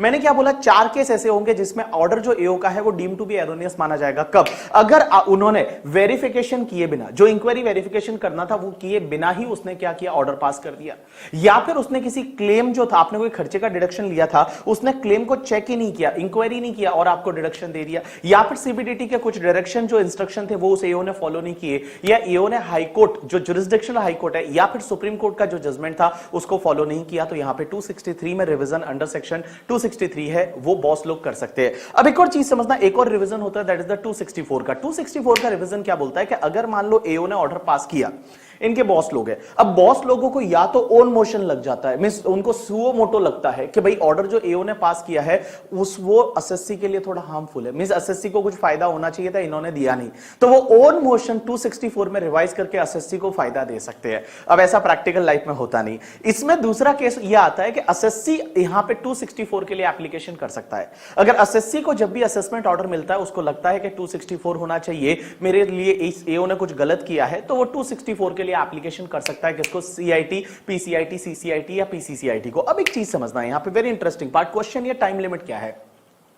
अगर ये बॉस लोग ओन मोशन रिवीजन कर रहे हैं तो 1 year from the date on which order was passed by the AO, means AO ने जब ऑर्डर पास किया था उस डेट से 1 साल के अंदर अंदर ओन मोशन रिवीजन कर लेंगे अंडर सेक्शन 264। बट अगर एसएससी एप्लीकेशन कर रहा है तो एसएससी एप्लीकेशन कब तक कर सकता है पता है? जिस दिन एसएससी को ऑर्डर मिला था उस डेट से 1 साल के अंदर अंदर, जिस दिन एसएससी को ऑर्डर मिला था उस डेट से 1 साल के अंदर अंदर एसएससी एप्लीकेशन कर सकता है। अब अगर एसएससी ने एप्लीकेशन किया है then revision has to be done within 1 year from the end of the financial year in which application was received, 1 year from the end of the financial year in which application was received by the department, means department जो boss लोगों को application मिला उस year के and से 1 साल के अंदर अंदर वो रिवाइज कर देंगे। अब एक और चीज समझना बेटा, जो 264 का जो आपके पास राइट है ना कि आप रिवीजन के लिए जा सकते हो, 264 में अप्लाई कर सकते हो बॉस लोगों को, ये और सीआईटी अपील का जो राइट है ये म्यूचुअली एक्सक्लूसिव है, मींस या तो आप सीआईटी अपील में चले जाओ या फिर आप रिवीजन में चले जाओ। और एक और चीज समझना, अगर आप रिवीजन में चाहते हो और मान लो बॉस लोगों ने आपको हेल्प करने से मना कर दिया, means 264 will never be harmful for you, either they will help you और refuse to help you, but ये कभी भी तुम्हारे लिए हार्मफुल नहीं हो सकता। लेकिन आपको अगर मान लो हेल्प करने से मना कर दिया तो क्या आप इसके अगेंस्ट में अपील में जा सकते हो? Answer is no. 264 का ऑर्डर ऐसा होता है जो नॉन अपीलेबल ऑर्डर होता है, उसके अगेंस्ट में आप कहीं पे भी अपील में नहीं जा सकते, कहीं पे भी आप अपील में नहीं जा सकते। अब एक चीज समझना, तो मैंने क्या बोला कि अगर मान लो आपके ऑर्डर में से किसी एक पॉइंट पे आप ऑलरेडी सीआईटी अपील में जा चुके हो तो क्या बाकी वाले के लिए रिवीजन 264 में जा सकते हो? Answer is no. यहां पे टोटल मर्जर का सिद्धांत लगेगा। इसका मतलब क्या हुआ कि अगर मान लो 264 में गए तो आप सीआईटी अपील में नहीं जा सकते, सीआईटी अपील में किसी एक मैटर पे भी चले गए तो फिर आप 264 में नहीं जा सकते। प्रैक्टिकल लाइफ में आप क्लाइंट को क्या एडवाइस करते हो? हमेशा सीआईटी अपील, क्योंकि सीआईटी अपील में हार भी गए तो आईटेट है, हाई कोर्ट है, सुप्रीम कोर्ट है। लेकिन 264 में अगर आपकी हेल्प नहीं की वहां पे बॉस लोगों ने तो उस केस में आपके पास और कोई भी रेमेडीज अवेलेबल नहीं है। तो 264 में प्रैक्टिकल लाइफ में लोग कब जाते हैं? जब सीआईटी अपील का टाइम एक्सपायर हो जाता है, क्योंकि सीआईटी अपील का 30 डेज का टाइम है, यहां पे 1 ईयर का टाइम है। तो भैया अगर 6 महीने बाद आप अगर नींद से जाग जाते हो और आपको लगता है कि नहीं यार कुछ करना चाहिए तो उस केस में आप 264 में जा सकते हो करके, ठीक है। अब एक और चीज समझना, उसके बाद 2 नई सेक्शन और है, एक तो 264 ए करके है और 264A is a revision, faceless हो जाएगा इन फ्यूचर में जाके। ये जो रिवीजन अंडर सेक्शन 263 264 है ये भी तुम्हारा फेसलेस हो जाएगा, उससे रिलेटेड नोटिफिकेशन आएगा, स्कीम आएगा, अभी तक है नहीं। उसके बाद 264B बोलता है कि effect of the order of the CIT appeal, ITAT, high court, supreme court, जो तुम्हारे ऑर्डर आते हैं ITAT, high court, supreme court के वगैरह, तो एओ उसका इफेक्ट देता है। लास्ट लेक्चर में मैंने आपको बताया था कि एओ जो है उसका इफेक्ट देता है आपके असेसमेंट में। वो इफेक्ट जो देना है वो भी सब फेसलेस हो जाएगा in future, everything will be the faceless, उससे रिलेटेड भी नोटिफिकेशन आएगा, अभी तक नोटिफिकेशन आया नहीं है। जो मैं ये अमेंडमेंट की बात कर रहा था कि 263 264 जो है, पहले सीआईटी पीसीआईटी ही करते थे, बट अब ध्यान रखना सीसीआईटी पीसीसीआईटी भी कर सकते हैं 1 11 2020 से। उसके बाद में एक सेक्शन आती है 158A। 158A क्या बोलती है कि मान लो कोई एसएससी है, उसका ऑलरेडी एक केस जो है वो हाई कोर्ट सुप्रीम कोर्ट में पेंडिंग है, किसी क्वेश्चन ऑफ लॉ पे रहेगा ऑब्वियसली। सो हाई कोर्ट सुप्रीम कोर्ट में किसी एक एसएससी का केस है वो पेंडिंग है, हाई कोर्ट सुप्रीम कोर्ट में किसी पर्टिकुलर इशू पे, सेम एसएससी का सेम मैटर पे, सेम एसएससी का सेम मैटर पे केस जो है वो अगर मान लो असेसिंग ऑफिसर के पास पेंडिंग है, या सीआईटी अपील के पास पेंडिंग है, या आईटेट के पास पेंडिंग है, तो आप उनको रिक्वेस्ट करो कि सर आप हमको लिख के दे दो, आप हमको लिख के दे दो, आप उनसे रिक्वेस्ट करो कि सर आप हमको लिख के दे दो कि जो हमारा हाई कोर्ट सुप्रीम कोर्ट वाला जजमेंट आएगा उसका इफेक्ट आप इस पर्टिकुलर केस पे भी दे दोगे, ये जो पर्टिकुलर ईयर का केस है उस पे भी आप दे दोगे, ऐसा हमको लिख के दे दो। अगर वो लिख के दे देते हैं तो उस केस में आपको आगे अपील करने की जरूरत नहीं है, that is called avoidance of the repetitive appeal. तो मैं क्या बोल रहा हूं, जैसे मैं एक एग्जांपल लेता हूं, मेरा एक केस है 2008-9 का, ऑलरेडी सुप्रीम कोर्ट में पेंडिंग है। अब हुआ क्या, 2010-11 पे सेम मैटर आया और एओ के पास पेंडिंग है, एओ वो खर्चे को डिसअलाउड करेगा, चल करने दे, लेकिन वापस में सीआईटी अपील, वापस आईटेट, वापस हाई कोर्ट, वापस सुप्रीम कोर्ट, यहां पे रेपिटेटिव अपील होगी। तो बेटर है एओ को बोलो कि सर प्लीज आप लिख के दे दो, आप प्लीज हमको लिख के दे दो कि जो हमारे सुप्रीम कोर्ट का जो जजमेंट आएगा उसका इंपैक्ट आप इस वाले असेसमेंट पे भी दे दोगे। तो एओ अगर आपको ऐसा लिख के दे देता है तो आपको आगे अपील में जाने की जरूरत नहीं है। That is the section 158A। उसके बाद एक सेक्शन होती है 158AA। ये क्या बोलती है, all people just pay attention. एक एसएससी है, उसका जजमेंट आया था हाई कोर्ट का जजमेंट आया था एक एसएससी के केस में। मान लो मेरे केस में हाई कोर्ट का जजमेंट आया था, उसमें मैं जीत गया, डिपार्टमेंट सुप्रीम कोर्ट चला गया, केस सुप्रीम कोर्ट में पेंडिंग है। सेम एसएससी सेम मैटर पे किसी दूसरे ईयर का सीआईटी अपील का जजमेंट आया और सीआईटी अपील में भी मैं जीत गया, तो डिपार्टमेंट को कहां जाना चाहिए, आईटेट में जाना चाहिए। आईटेट में जाने का टाइम लिमिट क्या है, 60 डेज है, तो डिपार्टमेंट को 60 डेज में आईटेट में जाना चाहिए। लेकिन डिपार्टमेंट मुझे बोलता है, मुझसे रिक्वेस्ट करता है कि बीबी सर आपका जब एक केस सेम इशू पे ऑलरेडी पेंडिंग है सुप्रीम कोर्ट में, तो अगर आप बोलते हो तो आईटेट में अब हम नहीं जाते। वो दूसरा वाला केस जो है ना मेरा, सेम मैटर पे, सेम एसएससी का, किसी दूसरे साल का, हम अभी आईटेट में नहीं जाते, हम आईटेट में जाएंगे जब वो सुप्रीम कोर्ट का जजमेंट आ जाएगा तब। अगर मैं बोल देता हूं ओके कोई प्रॉब्लम नहीं है, आराम से जाएंगे, जब सुप्रीम कोर्ट का जजमेंट आएगा तब तुम चले जाना, तो वो लोग क्या करेंगे, डिपार्टमेंट वाले आईटेट को भी इंटीमेट कर लेंगे कि आईटेट में अब हम नहीं आ रहे, आईटेट में तब हम आएंगे जब सुप्रीम कोर्ट का जजमेंट आएगा। अब वो सुप्रीम कोर्ट का जजमेंट आया, वो मान लो मेरे फेवर में आ गया, ठीक है, तो डिपार्टमेंट आईटेट में नहीं जाएगा। बट सुप्रीम कोर्ट का जजमेंट अगर मेरे अगेंस्ट में आ गया तो डिपार्टमेंट आईटेट में जाएगा, और आईटेट जो ऑर्डर पास करेगा वो सुप्रीम कोर्ट के ऑर्डर के अकॉर्डिंग कर लेगा। यू गॉट माय पॉइंट और not? Yes, this is the section 158AA करके, ठीक है। उसके बाद में एक सेक्शन हुआ करती है 268A।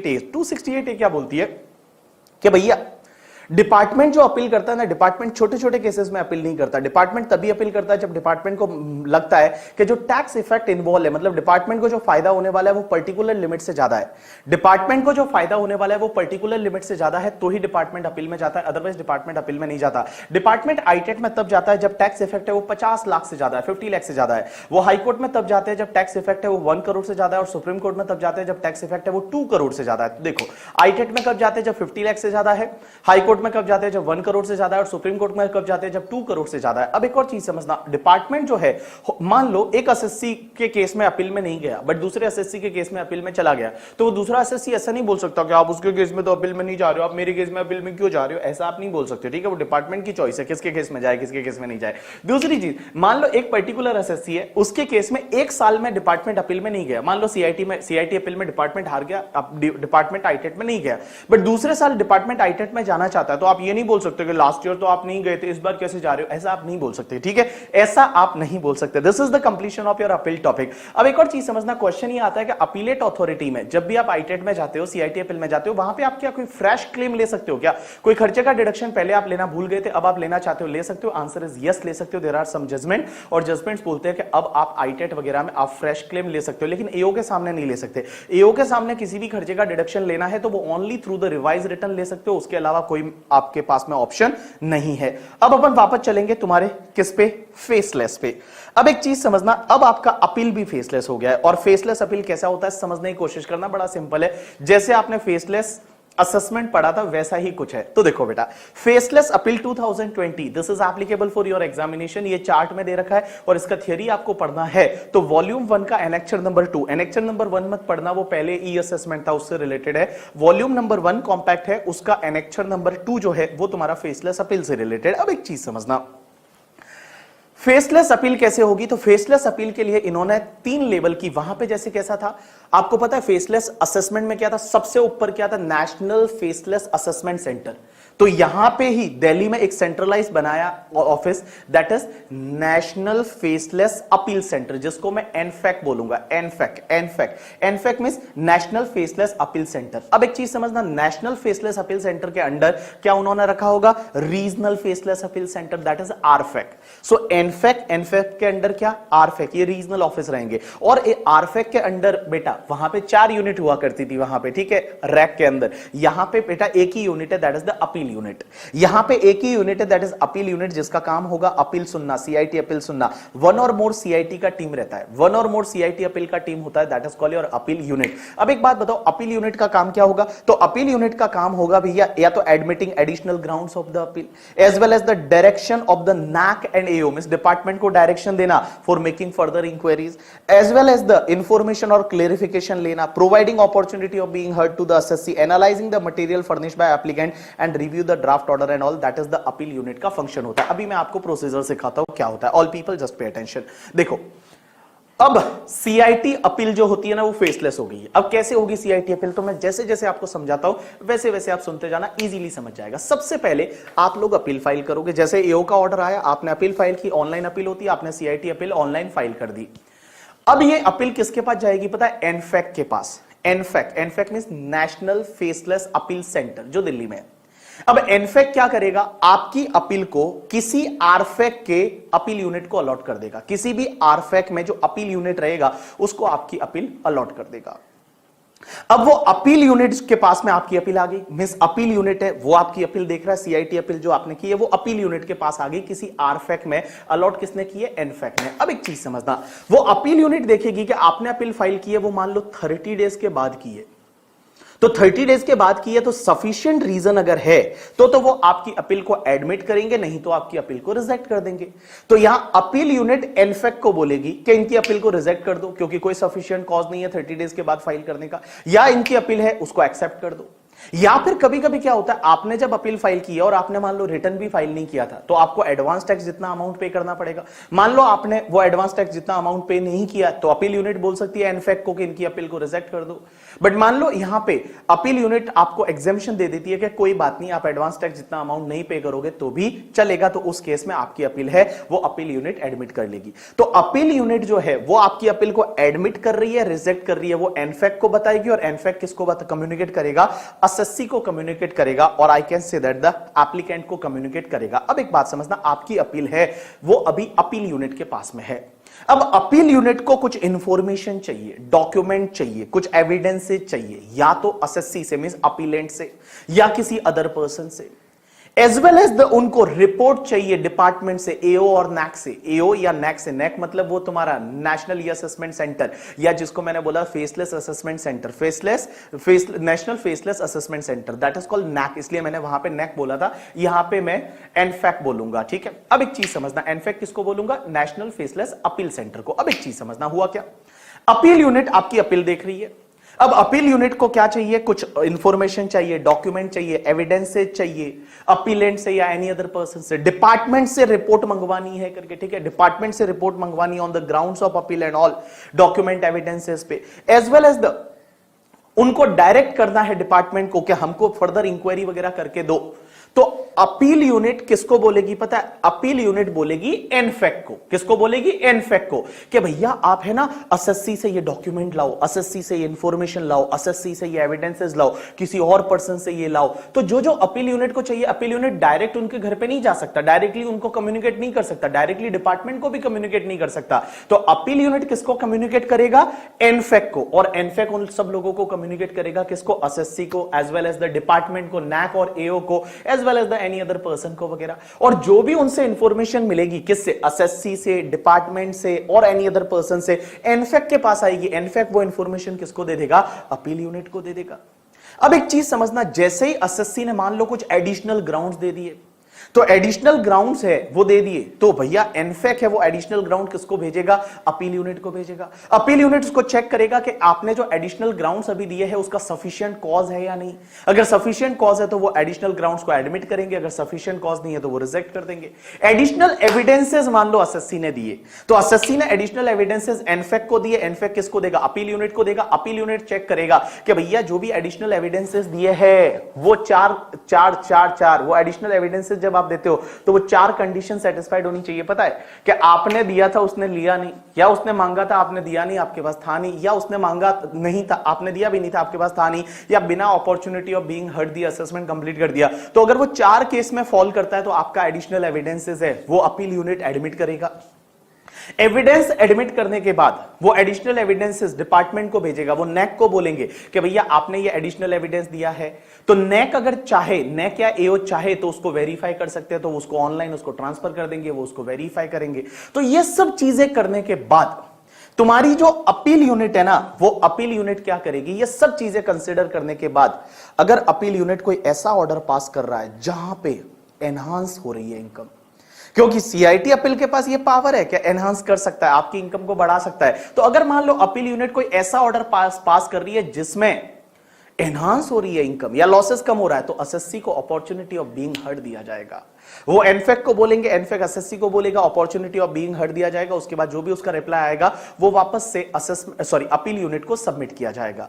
अब अपील यूनिट ये सब कंसिडर करने के बाद में अपना एक ड्राफ्ट ऑर्डर बनाएगा, और अपील यूनिट ड्राफ्ट ऑर्डर किसको भेजेगा? एनफेक को भेजेगा। किसको भेजेगा? एनफेक को, नेशनल फेसलेस अपील सेंटर को भेजेगा। एनफेक है वो देखेगा उस ड्राफ्ट ऑर्डर को, और एनफेक को लगता है कि इसमें जो कोई ज्यादा कुछ करने की जरूरत नहीं, तो सीधा वो एसएससी को भेज देंगे। बट अगर एनफेक को लगता है कि नहीं इसको तो रिव्यू करवाना चाहिए, तो एनफेक क्या करेगा? उस ड्राफ्ट ऑर्डर को किसी और अपील यूनिट को दे देंगे रिव्यू के लिए। एनफेक अगर चाहेगा तो वो किसी और अपील यूनिट को दे देंगे, किसके लिए? रिव्यू के लिए। और वो दूसरी वाली जो अपील यूनिट है ना, वो उस ऑर्डर को रिव्यू करेगी। अगर वो दूसरी वाली अपील यूनिट ने बोला नहीं it's order is very good, it's conquer, उन्होंने जो बोला ये सही है एकदम, तो वो रिव्यूड ड्राफ्ट ऑर्डर है वो वापस किसको जाएगा? एनफेक को। और एनफेक उसी को फाइनल ऑर्डर बना के किसको भेज देगा? अपीलेंट को, एसएससी को, as well as the department को।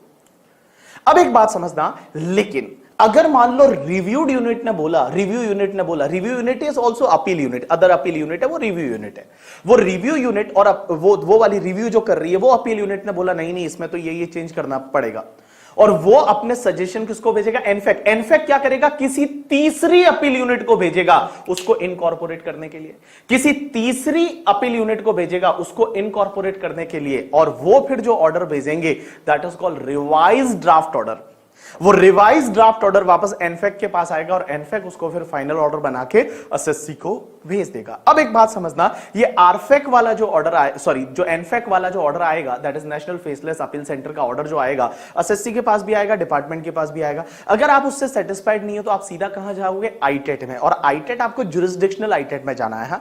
जुरिस्डिक्शनल आईटेट का मतलब ये होता है कि मैं अगर मुंबई में हूं तो मुझे बॉम्बे आईटेट में जाना है। जो मुंबई आईटेट है, मुंबई आईटेट में मुझे अपील करनी है 60 डेज के अंदर अंदर। अब एक चीज समझना, जो भी ऑर्डर आता है किसका?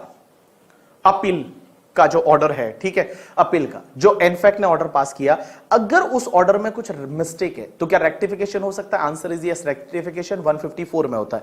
154 का टाइम लिमिट होता है 4 year from the end of the financial year in which order was passed. अब एक चीज समझना सर, रेक्टिफिकेशन के लिए एप्लीकेशन कौन कर सकता है? या तो एसएससी कर सकता है, दैट इज कॉल्ड एप्लीकेंट, या फिर डिपार्टमेंट कर सकता है। डिपार्टमेंट कौन? नैक या एओ कर सकता है, या फिर अपील यूनिट खुद ही कर सकती है।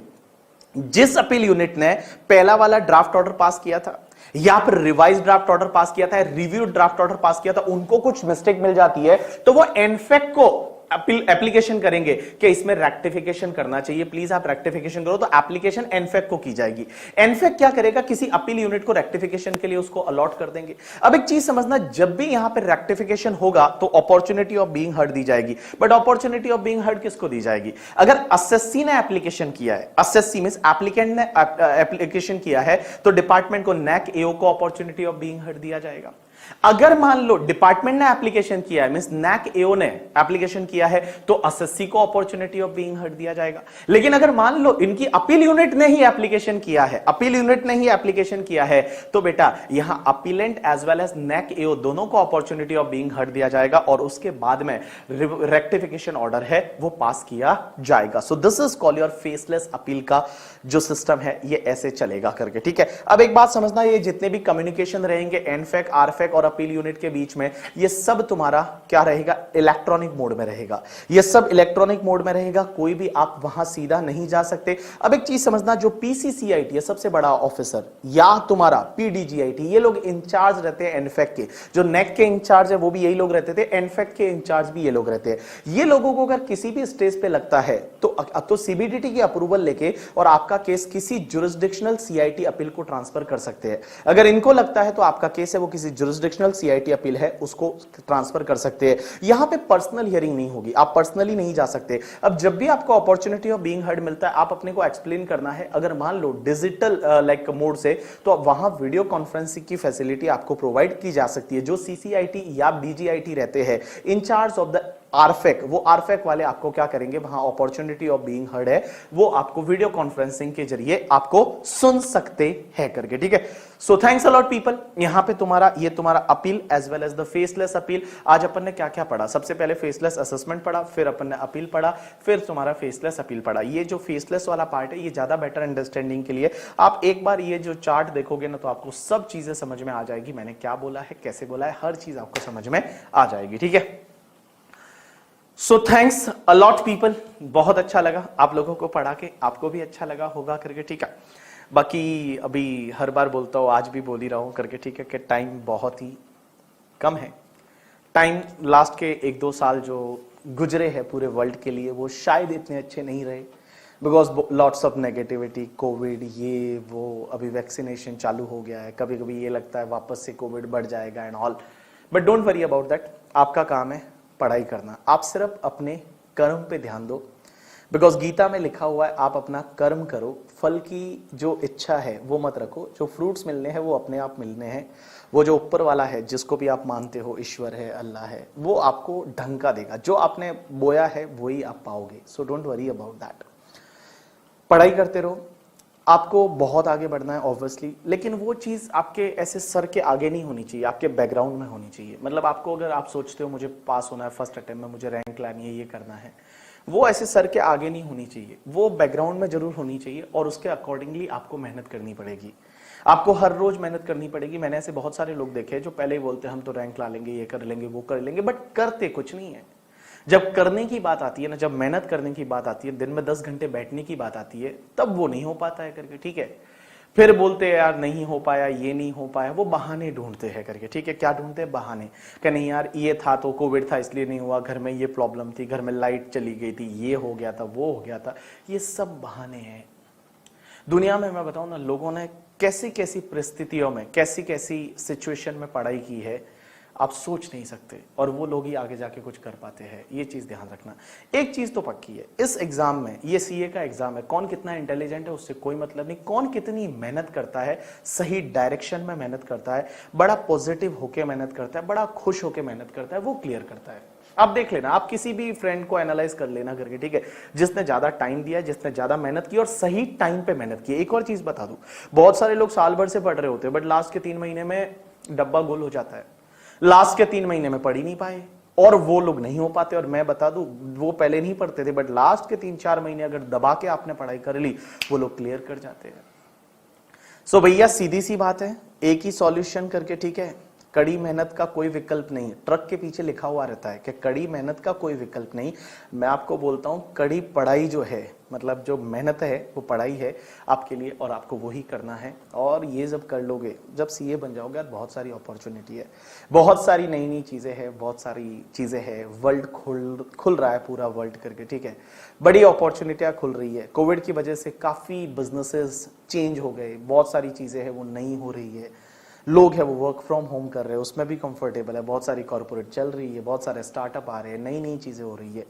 और इस वर्ल्ड में ऑब्वियसली आगे बहुत कुछ करना है, और वो करने के लिए फटाफट एक बार ये जो एग्जाम यहाँ तक आ ही चुके हैं तो इसको कंप्लीट कर ही लेते हैं, और ये कंप्लीट करने के बाद जो आपकी इच्छा है, जो आपका मन है, वो आप करिए, ठीक है। So thanks a lot people, आज के लिए इतना बहुत है।